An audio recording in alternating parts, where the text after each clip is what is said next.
గెలవాలనుకున్నప్పుడు కష్టం మొదలవుతుంది, కానీ ఎలాగైనా గెలవాలనుకున్నప్పుడు మాత్రమే మోసం మొదలవుతుంది.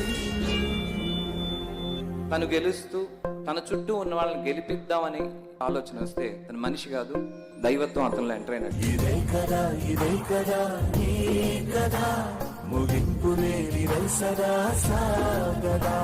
నిస్వార్థమెంత గొప్పదో ఈ పదము రుజువు కట్టదా సిరాలు.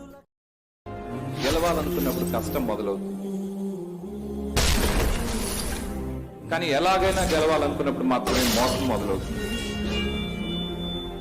తను గెలుస్తూ తన చుట్టూ ఉన్న వాళ్ళని గెలిపిద్దామని ఆలోచన వస్తే తన మనిషి కాదు, దైవత్వం అతనిలో ఎంటర్ అయినట్టు.